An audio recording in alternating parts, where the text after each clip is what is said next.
Good morning guys! Welcome again sa Konting Kulitan at syempre mas maraming kaalaman dito sa Scoot Monkey. We have a 2024 na sprint na Vespa dito. Ngayon kakatapos lang namin change oil to. Lagi kasing tanong sa akin ng iba, once na nag-change oil, bakit daw laging meron pa rin yung parang wrench na sign dito sa loob ng ating gauge.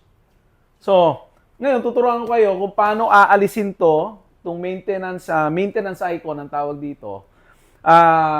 Tuturuan ko kayo paano natin aalisin to para at least once na nagpa-change oil kayo, kasi kung sakasan yung gagawin ng change oil, usually sila pinapasok nila sa pads and then doon nila dinidelete tong maintenance icon na to. Once na nakapaggawa na sila ng maintenance o change oil sa mga Vespa natin.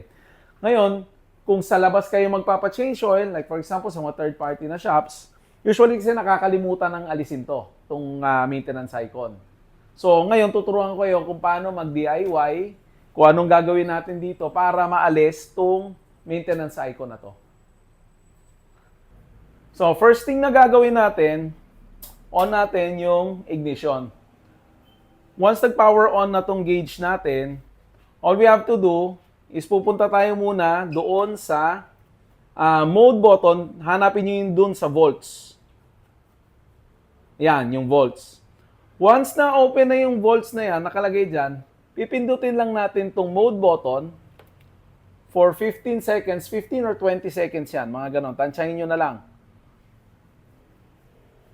So after na mga 15 to 20 seconds yan, ang next na gagawin natin, papatay natin yung ignition. Pero naka-hold ka pa rin dun sa mode button. Okay, so patay na yung gauge, on natin uli. So once na nag-on yan, wala nangyari.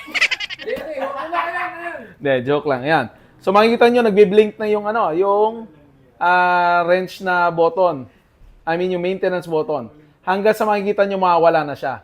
Once na nawala, pwede nyo na i-release yung mode button. Wala na. Off natin ulit. Then pag on natin,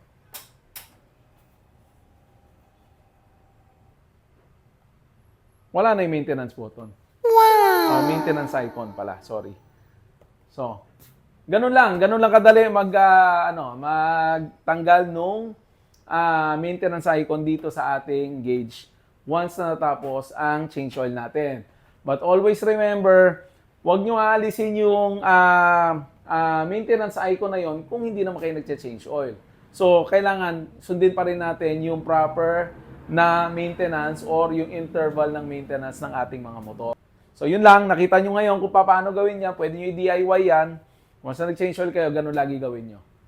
So, yun lang. At least may natutunan kayo ngayon. Don't forget to like, share, and follow dun sa ating Scoot Monkey page. And also, kung may mga tanong kayo at kung meron kayong ibang gustong malaman dito tungkol sa Vespa, just give me a message para ma-discuss natin dito sa Scoot Monkey. Yun lang. Thank you very much.